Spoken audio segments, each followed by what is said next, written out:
Manusia itu punya emosi. Tapi kau jangan berharap orang lain tahu apa yang sedang di dalam hatimu. Tidak semua orang bisa tahu. Jadi kalau ada masalah, lebih baik ngomong sebelum meledak. Kalau sudah meledak, itu kata-katanya jadi kotor, jadi salah semuanya. Ada ganjelan sama suami, panggil dong empat mata. Aku mau ngomong ya sama kamu. Aku tuh gak suka loh kalau kamu gini. Saya tuh kok ada ganjelan. Kita selesaikan ya, kita rubah yang perlu dirubah. Ya yuk kita berdoa yuk. Itu kan selesai.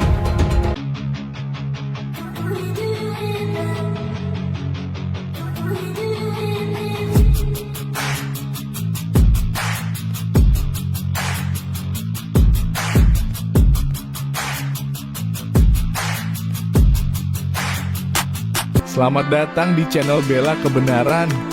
Kami hadir untuk memberikan informasi opini dan atau fakta terhadap situasi yang sedang terjadi. Mari dukung channel ini dengan cara menekan tombol subscribe dan bunyikan loncengnya. Terima kasih.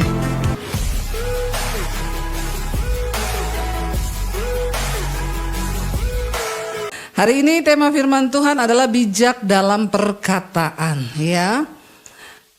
Bagi sebagian orang yang namanya perkataan itu seringkali adalah hal yang biasa saja, ya, karena kita hidup ya tiap hari kita ini berkata-kata. Iya Pak, iya Saudara. Ada yang hari ini belum ngomong? Sudah ngomong semua ya. Namun tanpa kita sadari juga ya, hampir 90% masalah dalam hidup manusia itu terjadi justru karena perkataan, bahkan perceraian. Ya, seringkali cuma karena kata-kata loh, orang bisa cerai. Makanya dibilang bahwa ya, pernikahan itu 80% isinya ngobrol. Makanya yang muda-muda kalau cari jodoh, cari yang asik diajak. Tapi ada yang bilang begini, dulu saya waktu pacaran Bu sama suami saya, orangnya asik diajak ngobrol, begitu nikah jadi tidak. Ada di sini yang begitu? Tolong angkat tangan. Biar kita baptis ulang ya. Direndam 20 menit. Buka mata langsung di rumah Bapa di sorga.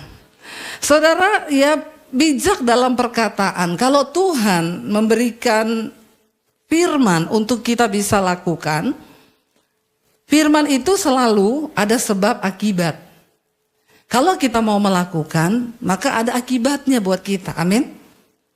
Kalau kita tidak melakukan juga ada akibatnya. Karena firman sudah disampaikan. Nah hari ini kita mau baca, ini ayat dari gereja Kolose 4 ayat 6. Kolose 4 ayat 6 firman Tuhan berkata demikian. Kita baca sama-sama. Ya 1, 2, 3. Hendaklah kata-katamu senantiasa penuh kasih, jangan hambar. Sehingga kamu tahu bagaimana kamu harus memberi jawab kepada setiap orang. Firman Tuhan ini berkata, hendaklah kata-katamu itu senantiasa penuh kasih, jangan hambar. Kalau kita melakukan firman Tuhan ini, kira-kira hidup kita itu bahagia enggak? Tolong agak mau mikir sedikit. Bahagia enggak? Ya, bahagianya enggak usah terpaksa ya. Ayat ini bilang hendaklah kata-katamu senantiasa penuh kasih, jangan hambar. Kalau kita lakukan, ada dampak nggak bagi hidup kita? Ada. Kita bahagia? Pasti. Ya. Dikatakan jangan kata-katamu itu hambar. Kalau hari-hari ini kita, ya, kalau hambar itu misalnya suami tanya ya, Mah, gunting di mana? Nggak tahu. Nah, itu hambar itu. Nggak ada rasa, kayak sayur tanpa garam. Itu hambar. Sekarang ini Bu, jangankan hambar Bu, ya. Sekarang ini kata-katanya udah nggak hambar lagi, pahit, bukan hambar lagi, pahit. Suaminya tanya, Mah kamu tahu nggak obat saya kemarin di mana? Nggak tahu. Mau lu mati, mau lu hidup, gua juga nggak peduli. Nah ini pahit ini, ya, udah bukan hambar lagi. Saudara, kalau kita lakukan firman Tuhan ini, pasti hidup kita bahagia. Bukan cuma di dunia, bukan cuma dalam keluarga, di tempat kita usaha, dalam keluarga, dalam segala hal itu pasti kita ini bahagia kalau mau melakukan. Tapi persoalannya sekarang firman Tuhan suruh kita ini kata-katanya harus penuh kasih. Tapi dalam prakteknya bagaimana? Ya, prakteknya gimana Bapak Ibu di rumah, suami istri? Ya, hati-hati loh, banyak perceraian itu terjadi gara-gara salah ngomong. Ya, gara-gara salah kata. Nggak usah kata yang lain-lain aja, misalnya suami tanya, kita mau makan di mana nih say? Istrinya jawab, terserah. Waduh, ini kata-kata terserah ini bisa bikin talak 2. Dalam pernikahan, benar nggak? Terserah. Terus suaminya bilang, ya udah kita makan bakmi ya. Aku kan lagi diet, nggak mau makan bakmi. Lah terus apa? Tadi katanya, terus ribut tuh, berantem. Bisa heboh, bisa sampai bawa-bawa keluarga itu masalah kata terserah satu.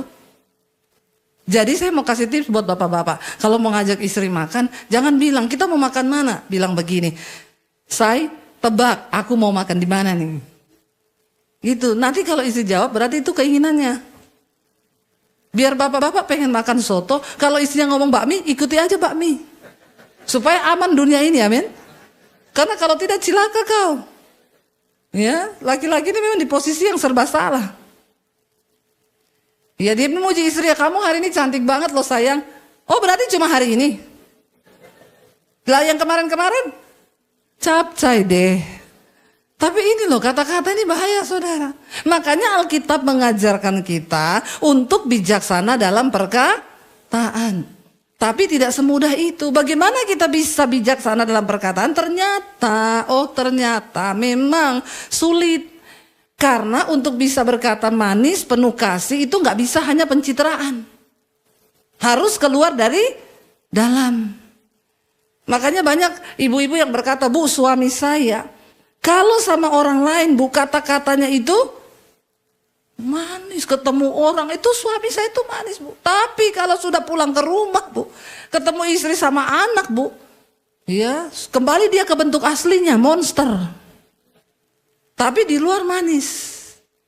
Itu karena dibangun hanya dengan pencitraan. Nggak bisa begitu. Nah kenapa saudara menjadi sulit? Karena ternyata memang Yesus bilang begini. Coba kita buka Lukas 6 ayat 43 sampai 45. Ternyata untuk bisa berkata-kata penuh kasih itu memang harus dari dalam. Baca bersama 1, 2, 3. Karena tidak ada pohon yang baik yang menghasilkan buah yang tidak baik. Dan juga tidak ada pohon yang tidak baik yang menghasilkan buah yang baik. Sebab setiap pohon dikenal dari buahnya. Karena dari semak duri orang tidak memetik buah ara. Dan dari duri-duri tidak memetik buah anggur. Sama-sama, orang yang baik mengeluarkan barang yang baik dari perbendaharaan hatinya yang baik. Dan orang yang jahat mengeluarkan barang yang jahat dari perbendaharaannya yang jahat. Karena yang diucapkan mulut meluap dari. Jadi hati ini ternyata tempat penyimpanan, perbendaharaan. Semua kata yang keluar dari mulut kita itu keluarnya dari dalam hati. Kalau hati orang pahit, hatinya penuh kecewa, amarah, maka yang keluar juga pahit. Tapi kalau orang hatinya baik, benar, dia hidup kudus, maka yang keluar dari mulutnya juga yang baik. Jadi ini memang gak bisa dibuat-buat. Ya, gak bisa saudara. Ternyata kita harus benar-benar dari dalam hati. Makanya Alkitab berkata Tuhan itu melihat hati. Ini yang ngomong Tuhan Yesus. Karena yang diucapkan mulut itu meluap dari hatinya. Hati ini tempat menyimpan perbendaharaan kata kita, semua perkataan kita. Saya itu ketemu dengan orang Kristen. Mereka bercanda saudara. Bercanda itu terus yang satu tuh emosi. Dia ngatain temennya, ini sama-sama Kristen, ngatain temannya, ih dasar lu ing. Itu keluar begitu aja loh, lancar banget loh. Tanpa ada tekanan dan hambatan. Terus temennya gak mau kalah, dia balas, lu juga dasar bang sat. Kok sat ya, ampuni saya Tuhan. Bang at gitu ya. Maafkan saya keceplosan. Maksudnya kita aja mau meniru itu kan, aduh setengah mati mau keluar dari mulut kita kan. Dia tuh berdua, itu kata-kata itu saling, terus saya kaget, saya bilang, ih kamu ini kok bisa-bisanya. Ada loh orang-orang itu saudara yang masih ngomong perkataan kotor itu dari mulutnya itu ceplos, gampang aja begitu aja. Nah kenapa bisa seperti itu? Berarti memang perbendaharaannya di sini itu kotor.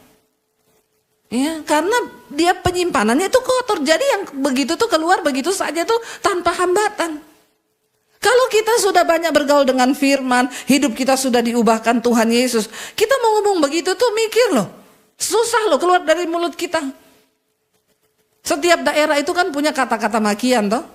Kata-kata makian yang sangat-sangat kotor. Orang Manado itu banyak kata-kata makiannya. Ya, orang Jawa juga ada yang kata itu sebenarnya kalau diucapkan tabu sekali dan kita membayangkan aja itu udah. Tapi ada loh orang-orang Kristen yang mulutnya tuh ngomong begitu tuh lancar sekali. Nah orang-orang begini saudara itu pasti hatinya itu juga, hidupnya juga kotor. Coba kita lihat apa yang Yesus katakan. Ini ayat hampir mirip tapi ditulis di Injil Matius dengan gaya bahasa yang berbeda tapi sama Tuhan Yesus yang mengucapkannya. Matius 12 ayat 34 sampai 37. Kita lihat. Matius 12 ayat 34 sampai 37. Agak keras ini Tuhan Yesus bicara. 1, 2, 3. Hai kamu keturunan ular beludak. Bagaimanakah kamu dapat mengucapkan hal-hal yang baik sedangkan kamu sendiri jahat? Karena yang diucapkan mulut meluap dari hati. Orang yang baik mengeluarkan hal-hal yang baik dari perbendaharaannya yang baik. Dan orang yang jahat mengeluarkan hal-hal yang jahat dari perbendaharaannya yang jahat. Tetapi aku berkata kepadamu, baca sama-sama 1, 2, 3. Setiap kata sia-sia yang diucap orang harus dipertanggungjawabkannya pada hari penghakiman. Karena menurut ucapanmu engkau akan dibenarkan dan menurut ucapanmu pula engkau akan dihukum. Ini serius Tuhan yang ngomong. Tuhan yang ngomong. Tuhan Yesus bilang, hai kamu keturunan ular beludak. Bagaimanakah kamu dapat mengucapkan hal-hal baik sedangkan kamu sendiri itu jahat? Tidak bisa saudara. Ya, jadi orang itu dikenal dari buah perkataannya. Makanya saya selalu bilang kalau ada masalah itu diselesaikan. Karena hati ini tempat penyimpanan. Jangan kamu biarkan kecewa, amarah ini kependam, kotor. Yang keluar kotor satu saat meledak. Ada kan istri-istri yang sakit jiwa tuh banyak juga. Tiba-tiba suaminya bangun pagi ngajak omong, diem 1000 bahasa. Bahkan suaminya gak tahu dia salah apa. Ada yang begini bapak-bapak. Kamu kenapa say? Seharian gak ngomong. Puasa ngomong. Tapi kelakuannya marah. Ada juga bapak-bapak yang begitu. Bapak-bapak bencong kalau begitu tuh. Enggak omongan seharian ditanya kenapa say? Ya, tahu sendiri. Kadang kan istrimu itu enggak punya ilmu kebatinan. Yang bisa mengerti bahasa batinmu. Tidak semua orang bisa tahu bahasa batinmu. Jadi kalau ada masalah lebih baik ngomong. Manusia itu punya emosi. Tapi kau jangan berharap orang lain tahu apa yang sedang di dalam hatimu. Tidak semua orang bisa tahu. Jadi kalau ada masalah lebih baik ngomong sebelum meledak. Kalau sudah meledak itu kata-katanya jadi kotor. Jadi salah semuanya. Ada ganjelan sama suami, panggil dong 4 mata. Aku mau ngomong ya sama kamu. Aku tuh gak suka loh kalau kamu gini. Saya tuh kok ada ganjelan. Kita selesaikan ya, kita rubah yang perlu dirubah. Ya yus kita berdoa yuk. Itu kan selesai. Kalau memang mau dewasa. Tapi kalau orang gak dewasa ya itu diem. Ya ada suami istri ngomong sama saya, suaminya. Saya nih berumah tangga 20 tahun Bu Debi, kita gak pernah berantem. Luar biasa ya, iya karena kita gak pernah ngomong. Makanya gak pernah berantem karena gak pernah ngomong. Puasa ngomong, saking sudah pahit dua-dua. Jadi udah gak mau ngomong. Ya tapi kan kalau begitu juga sakit jiwa. Jangan biarkan amarahmu terbenam.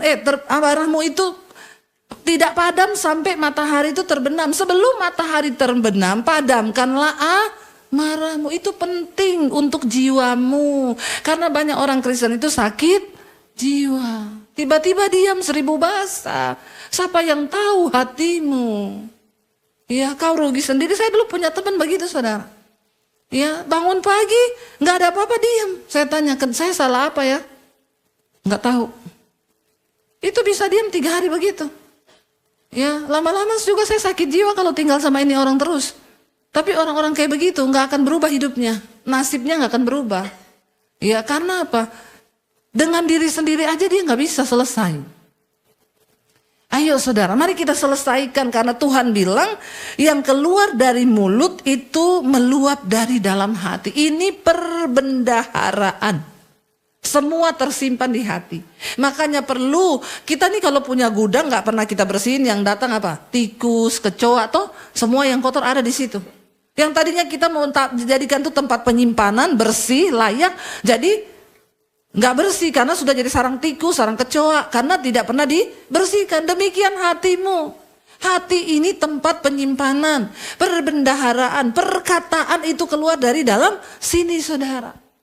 Ya, bagaimana kalau kita nggak menjaga kebersihan dari hidup kita? Dan Yesus berkata begini, setiap kata sia-sia yang diucapkan orang itu akan dipertanggungjawabkan pada hari penghakiman. Kelak semua kita ini akan berhadapan dengan yang namanya penghakiman Kristus. Kita semua akan berdiri satu persatu. Dan ternyata di situ kita bukan hanya mempertanggungjawabkan perbuatan kita. Bukan cuma yang berzina, yang selingkuh, yang nyuri duit orang, gak bayar utang. Ternyata bukan cuma itu. Tapi kita semua juga akan dihakimi karena perkataan kita. Yesus berkata, setiap kata sia-sia yang diucapkan orang akan dipertanggungjawabkan pada hari penghakiman kelak. Jadi mending kalau gak perlu ngomong, tidak usah ngomong. Ya, anak muda sekarang tuh banyak nambah-nambahin kata-kata. Ketemu teman juga, hei apa kabar lu, anjir? Apa ini anjir ini kah? Kalau nggak perlu nggak usah disebut-sebut itu kata sia-sia. Ya, sumpah.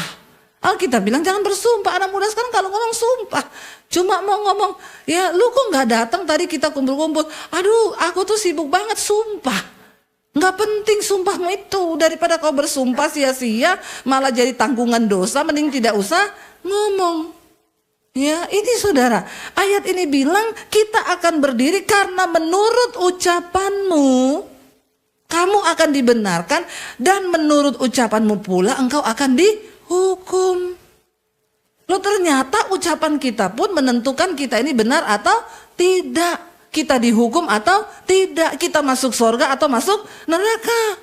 Ini nanti pengadilan Kristus loh, kelak ini. Ya, kita akan berdiri semua dan menurut ucapanmu engkau akan dibenarkan, menurut ucapanmu pula engkau akan dihukum. Kenapa perkataan menentukan? Karena Alkitab bilang, Yesus bilang tadi, perkataan yang keluar dari mulut meluap dari hati. Kalau perkataanmu tidak benar, berarti hatimu tidak benar. Tuhan melihat hati. Jadi memang itu nggak bisa dibuat-buat. Kita berdoa hari-hari ini supaya hidup kita, perkataan kita ini saudara menjadi perkataan yang membangun. Orang ada salah, panggillah baik-baik. Daripada kita maki-maki dia, kebun binatang, pegawaimu salah, panggil, omong baik-baik. Daripada kita maki dia, sebut semua binatang keluar dari mulut. Itu mendatangkan kutuk loh. Perkataan kita itu seperti benih. Yesus berkata sama murid-muridnya begini ketika mereka akan diutus. Yesus bilang, kalau kamu masuk ke satu kota, kamu ketemu orang atau kamu masuk ke satu rumah, ucapkanlah berkat bagi rumah itu atau bagi orang itu. Kalau orang itu layak menerima berkatmu, maka orang itu akan diberkati oleh perkataan berkatmu. Tapi kalau orang itu tidak layak diberkati, maka salam berkat itu akan kembali kepadamu. Sebaliknya kalau engkau mengutuki orang, orang itu tidak layak dikutuk, maka kutuk itu akan berbalik pada kita sendiri. Karena perkataan itu seperti benih yang akan satu saat kita tuai, saudara. Makanya hati-hati. Ayo perkatakan yang baik. Ya, jangan bilang memang nasibku ini sial kok. Ya kayaknya begini. Cabut itu. Perkatakan yang baik dalam hidup kita. Nah, bagaimana caranya supaya kita ini bisa melakukan? Buka Kolose 3 ayat yang ke-16 saudara. Sebelumnya maaf kita baca dulu Yakobus 3 ayat 9 sampai 12. Yakobus 3 ayat 9 sampai 12. Karena banyak sekali ayat tentang perkataan yang seringkali terlewatkan oleh orang Kristen nih. Yuk baca bersama 1 2 3. Dengan lidah kita memuji Tuhan Bapa kita, dan dengan lidah kita mengutuk manusia yang diciptakan dengan rupa Allah. Dari mulut yang satu keluar berkat dan kutuk. Hal ini saudara-saudaraku tidak boleh demikian terjadi. Itu tidak bisa kita di gereja memuji Tuhan, menyembah Tuhan Allah Bapa kita, pulang di rumah kita kutuki orang. Dari mulut yang sama keluar berkat dan juga keluar kutuk. Itu tidak boleh demikian terjadi. Ayat berikutnya berkata, baca, adakah sumber memancarkan air tawar dan air pahit dari mata air yang sama? Saudara-saudaraku, adakah pohon ara dapat menghasilkan buah zaitun, dan adakah pokok anggur dapat menghasilkan buah ara? Demikian juga mata air asin tidak dapat mengeluarkan air tawar. Kalau tawar ya tawar, nggak bisa bercampur. Ini adalah gambaran hati. Sekali lagi di dalam Yakobus sama dengan Matius tadi, menggambarkan tentang sebuah pohon. Perkataan itu buah, saudara. Jadi kita mengerti sekarang kalau hati kita tidak beres, ya kita nggak mungkin bisa melakukan itu. Kita lihat Kolose 3 ayat 16 sampai 17. Bagaimana cara supaya hati kita bersih, perkataan kita baik? Kita baca bersama 1 2 3. Hendaklah perkataan Kristus diam dengan segala kekayaannya di antara kamu, sehingga kamu dengan segala hikmat mengajar dan menegur seorang akan yang lain, dan sambil menyanyikan mazmur dan puji-pujian dan nyanyian rohani, kamu mengucap syukur kepada Allah di dalam hatimu. Dan segala sesuatu yang kamu lakukan dengan perkataan atau perbuatan, lakukanlah semuanya itu dalam nama Tuhan Yesus, sambil mengucap syukur oleh Dia kepada Allah Bapa kita. Bagaimana kita bisa selalu mengeluarkan kata-kata yang baik? Hendaklah perkataan Kristus diam dengan segala kekayaannya. Mari saudara, perbendaharaan hatimu itu isi dengan firman Tuhan. Ya, baca Alkitab. Banyak orang Kristen tidak mau baca Alkitab. Lalu apa yang mau diisi? Ya, apalagi dengarannya lagu dunia terus. Sekarang banyak lagu-lagu dunia itu yang mempengaruhi orang, saudara. Ya, kalau ada 9 juta, boleh ku pinjam saja semua. Sekarang ini lagu-lagu itu banyak. Saya kemarin pelayanan dijemput, saudara. Ya, yang jemput ini memang dia tuh ajudan sih dia. Tapi ya orang Kristen. Saya tanya, Bapak orang agama apa? Kristen. Saya tuh naik di mobil, saudara. Satu hari saya naik di mobil, dia sakit kepala saya, dengerin lagunya. Baru masuk, saudara, dia putar lagu. Benci, benci, benci, tapi rindu jua. Udah puyeng kepala saya. Saya tahan terus, saya bilang sama suami saya, aduh lagunya ini ya, rindu, rindu, rindu, tapi benci juga, munafik amat lu. Dalam hati saya rindu tapi benci, benci tapi rindu. Tapi ada loh orang-orang tua yang suka dengar lagu begini. Jangan-jangan nih bapak-bapak ini playlistnya juga itu tiap hari di rumah ini. Bertobat kau ya. Lagu-lagu yang gak membangun iman. Lagu-lagu yang alay lebay kalau saya bilang. Saya masih tahan tuh seharian penuh tuh. Walaupun kepala saya puyeng, saya putar akhirnya YouTube di HP saya kencengin tuh. Biar udah kita kuat-kuatan aja.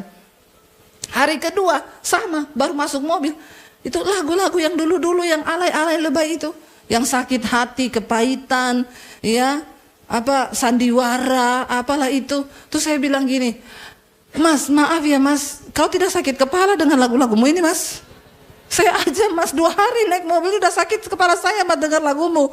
Oh iya ya Bu, soalnya cuma ini yang ada. Kau ganti ya Mas ya, mulai sekarang kau ganti itu. Nanti hidupmu gak berubah-berubah, nasibmu gak berubah-berubah. Benci-benci tapi rindu, rindu-rindu tapi benci. Itu apa coba? Yang dimasukin perbendaharaannya yang begitu saudara. Ya gantilah dengan lagu-lagu yang positif, yang bisa menambah iman kita, yang bisa mengisi perbendaharaan kita. Dikatakan ya biarlah engkau itu dengan sambil menyanyikan mazmur, puji-pujian, nyanyian rohani, kamu mengucap syukur kepada Allah dengan segenap hatimu. Orang kalau banyak bersyukur, hatinya itu bersih. Tapi kalau nggak pernah bersyukur, ya udah hatinya itu pahit saudara. Apalagi hari-hari ini menjelang kedatangan Tuhan, keadaan makin sulit ke depan. Kita nggak bisa bertahan dengan kekuatan kita. Hanya orang-orang yang hidup dalam perkenanan Tuhan yang akan mengalami keluputan. Salah satu perkenanan Tuhan bisa turun dalam hidup kita waktu kita ini menjaga perkataan kita. Dan dikatakan dan segala sesuatu yang kamu perbuat, yang kamu lakukan dengan perkataan ataupun perbuatan, lakukanlah semuanya itu dalam nama Tuhan Yesus. Kalau ketemu bersaksi saudara, cerita tentang kebaikan Tuhan. Di komunitasmu cerita tentang kebaikan Tuhan. Ya, cerita tentang aduh saya tuh Tuhan tuh baik loh, Tuhan tuh ajaib. Jadi iman kita tuh bertumbuh. Ya, bukan yang dicerita apa yang gak penting, yang ini. Ayo kita hari-hari ini punya tanggung jawab pribadi-pribadi. Ingat Alkitab ini firman ini berkata, Yesus yang berkata, nanti di hari penghakiman kita harus memberi pertanggungan jawab terhadap perkataan kita. Karena menurut perkataan engkau akan dibenarkan, dan menurut perkataan pula kita ini akan dihukum. Jadi hukuman atau kehidupan kekal itu ada di tanganmu sendiri. Kita yang pilih. Ya, kalau engkau hari ini memilih untuk dihukum, ya udah, nggak usah lakukan firman. Tapi kalau engkau memilih untuk mendapatkan hidup yang kekal, ayo kita bertobat hari ini. Kita mulai dari diri kita. Kalau hari ini kita sering mengatakan kata-kata sia-sia, kata-kata kutuk, kata-kata makian, ayo kita bertobat saudara. Ya, supaya saudara juga tegur anak, tegur aja pakai firman. Ya, nggak usah pakai kata-kata yang negatif untuk mengutuk hidup mereka.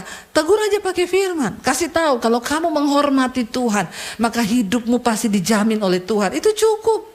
Karena firman Tuhan itu berkuasa. Waktu kita ucapkan, Alkitab bilang firman itu berkuasa untuk melakukan apa yang disuruhkan kepadanya.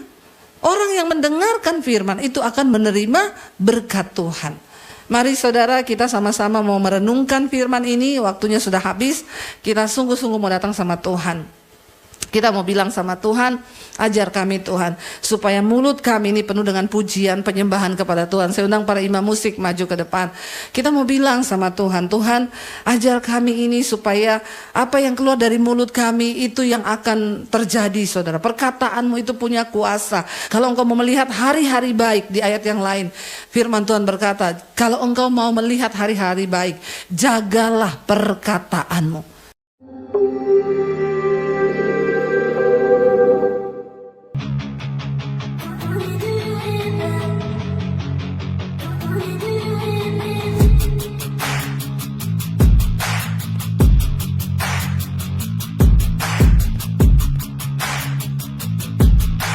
Terima kasih sahabat sudah menyaksikan tayangan kami hari ini. Tuhanlah yang membalas dan memberkati kita semua. Apabila sahabat diberkati, marilah kita dengan murah hati untuk share video ini kepada teman-teman kita yang lain, kepada grup-grup keluarga dan sebagainya. Dan jangan lupa meninggalkan komentar di bawah video ini, serta menekan tombol subscribe video kami, sehingga sahabat tidak ketinggalan video-video terbaru dari kami. Terima kasih. Tuhan Yesus memberkati kita semua. Dan dengarkanlah firman Tuhan singkat ini. Mintalah maka akan diberikan kepadamu. Carilah maka kamu akan mendapat. Ketuklah maka pintu akan dibukakan bagimu. Kita harus melakukan sesuatu sampai sesuatu itu akan terwujud atas hidup kita. Minta, cari dan ketuklah, maka Tuhan pasti membukakan pintu.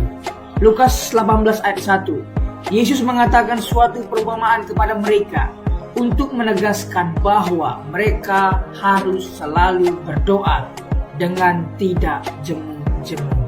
Kita berdoa dengan tidak jemu-jemu. terus minta, maka pasti akan diberikan.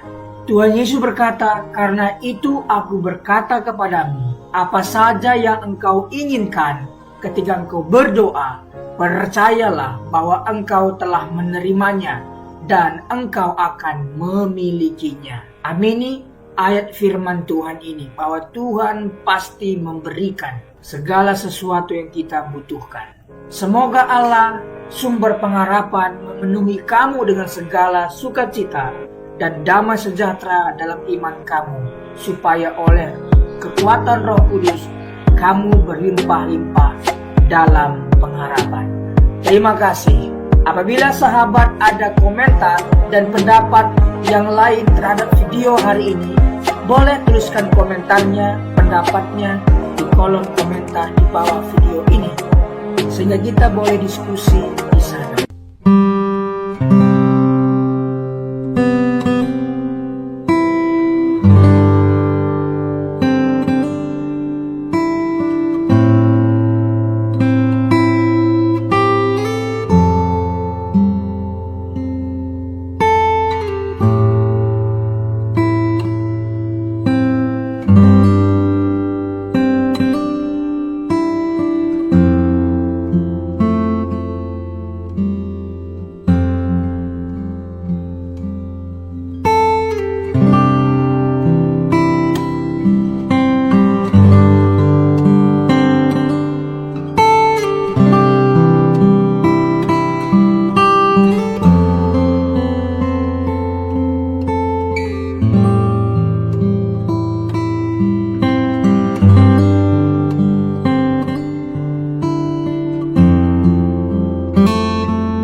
Tuhan.